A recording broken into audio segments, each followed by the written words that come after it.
everyone, welcome back for another episode in Adventures of Comprehension. My name is Ciera Harris, and I'm the author behind Ciera Harris Teaching.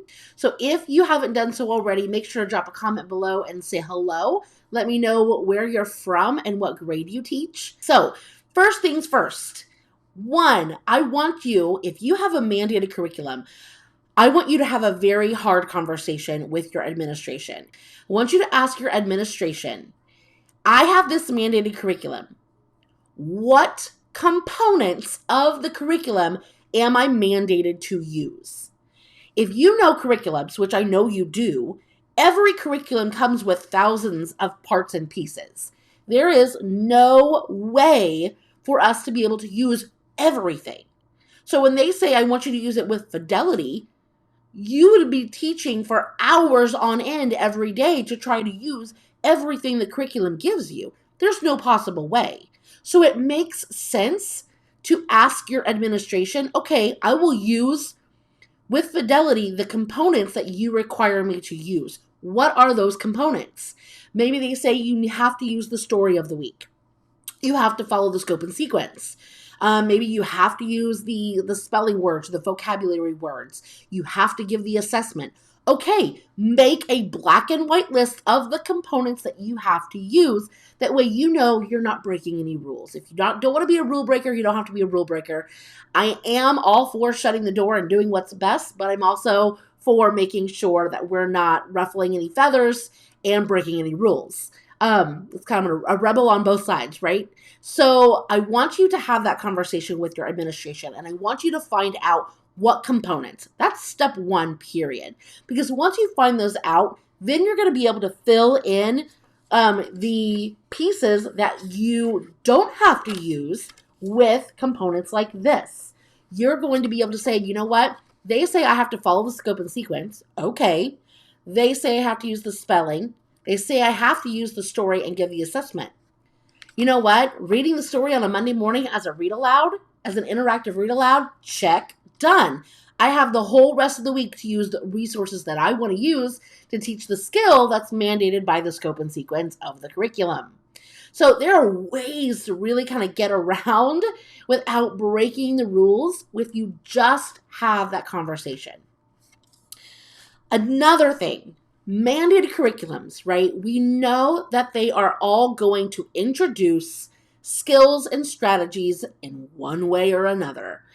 They may not do all of them. I know metacognition is very rarely introduced, as well as schema and a lot of the other really important strategies that I think are so heavily important to do, especially at the beginning of the year. But regardless, one way or another, your mandated curriculum is going to introduce the skills and strategies that we need to teach. One thing you can do is you can use my units to either pre-introduce these skills or follow up the skills that you are using in your curriculum. Another great way to use this, if you are a workshop fan, I know Writer's Workshop and Reading Workshop, they all have what they call a mid-teaching moment. My mid-teaching moments kind of got a little longer and longer and longer. And then once they got longer, I was kind of scrounging for things to do in those mid-teaching moments. I didn't want it to just be a lecture or me reminding them. I wanted it to be something more concrete. So whether it was 5 minutes or 10 minutes or 15 minutes, however long you take for your mid-teaching moment, these activities in here are perfect for that. You can use bits and pieces of the activities and units and scatter them around your week for your mid-teaching moments. So now no longer are your mid-teaching moments lecture time for your students and time for them to just hear again what you told them, 30 minutes ago, but instead they're going to hear it and see it in a unique way using the units in the curriculum. All right, so another way that you can use the building comprehension units, if you have a mandated curriculum, is to use them in centers. Believe it or not, even if something technically is not designed as a center, for example, this activity right here is considered like a small group activity, but with enough instruction and directions, this can be a center. All of the activities in here that are designed for whole group or small group can be turned into centers as long as there's adequate instruction and directions. So you easily can grab these units and have an entire year full of reading centers and stations. So you absolutely can take the pieces that are not necessarily designed in that way, but use them in that way. They make sense there too. So by grabbing the units, you necessarily are just filling in the holes for your independent stations and giving your students a more creative way to practice those skills and strategies with a more hands-on approach and adding in that rigor, rather than them having to do something like, a game where you really don't know if they're getting anything out of it. So using the units as centers beyond just the one center that's included is another great way you can use these. If you have somebody who pushes in to help with your class, maybe you have an aide, maybe you have parent volunteers, maybe you have EL or SPED support. These lessons are so black and white, and the lesson plans are written out so beautifully that you easily can hand these off to someone else. They're going to be able to read them and follow the steps very easily and be able to have enriching and engaging activities for other people to help do in your classroom. I know when I had people come into my classroom, I never had enough time to plan for myself, let alone other people. So having something where I can just be like, listen, I'm going to grab this, and this is completely just going to be for my push and support. That's what they're going to do. All year long, they're doing Ciera's Building Comprehension units. That's how I'm going to get them in. Why not allow them to have these amazing activities at their fingertips and give you the chance to have your entire year of push and support planned and ready to go? So another kind of similar way for that, another idea is sub-plans. So you can pull things aside that you know would be perfect for a sub, have it in a tub, close it up, and then when you are sick, all you have to do is say, get out the sub tub and go through the lesson. So you could do this with reading, you could do this with writing, you could do it with math, and just have everything ready to go and lesson plans ready for them to follow. And the building comprehension units are perfect for a sub. So you know they're going to get engagement, you know they're going to get hands-on practice and rigor even when you're not. Hey everyone, so sorry to interrupt, but I want to make sure that you are loving the content coming from Ciera Harris Teaching on YouTube. So make sure if you are loving this to subscribe and also like and comment below. I would love to hear from you. More ideas, of course. One is spiral review, or our mandated curriculum, if you have one, is only going to take you so far. There are only so many lessons, there's only so many activities, and it's only going to get your students so far. You're going to have to come back and review at some point the skills and strategies that your mandated curriculum has allowed you to practice. What if my units could be your spiral review? So you do all the mandated pieces, and then when review comes around, then you use my units. You don't have to use everything in them. You could use bits and pieces that make sense and that fill the holes and the gaps that are reflective in your data for your students. So if you know your students have no clue what making an inference is, then something like this activity would be perfect. But maybe your students know what making inferences are, they just struggle making them. They know what the pieces are, they know kind of how to do it. So you could skip lessons 1 and 2, which you know are more foundational, and jump into lessons 3, 4, and 5.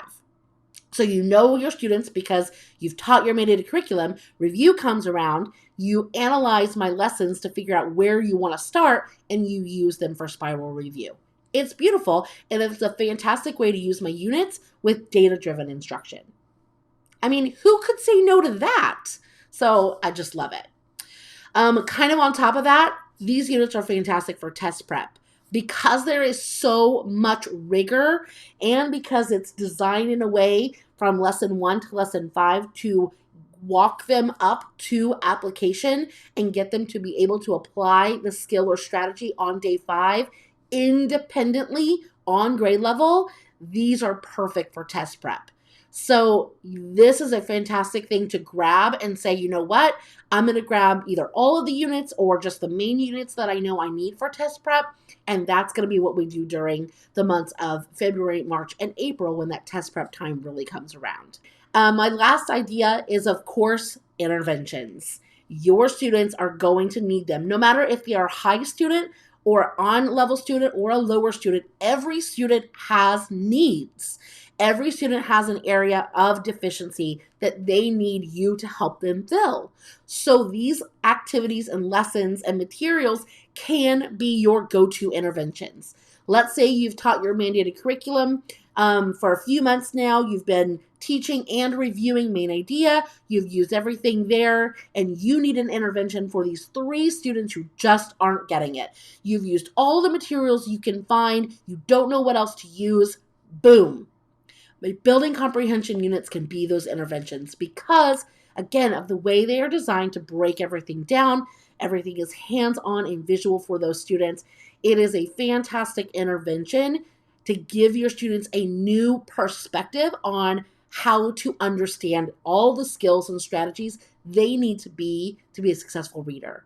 Friends, I hope I have convinced you there are so many ways, even if you have a mandated curriculum, that you can use the materials. I have heard from many teachers who have mandated curriculums who say they use my materials in so many unique ways and they get the most out of it because it's kind of seeing teaching reading in 2 different ways. You see it through the eyes of your curriculum designers, and then you see it through the eyes of, well, me, who has a very unique approach, but approach that I know works not just with my teachers, but with hundreds of thousands of teachers and students all over the world. If you have any further questions about my building comprehension units, please do not hesitate to comment below and ask, or send me an email, Ciera@CieraHarrisTeaching, and I'm happy to help you out. I've also posted the link to the Building Comprehension Unit bundle in the video description. If you do not want the bundle, inside the bundle are all the links to the individual activities, so you can just click on the ones that you want instead of grabbing the entire bundle. I will say this before I go. I have just put out my brand new Building Comprehension Strategy bundle as well. It has 7 new units that go over all the different strategies such as visualization, making connections, asking questions, determining importance, schema, metacognition, and synthesizing. I think I got them all.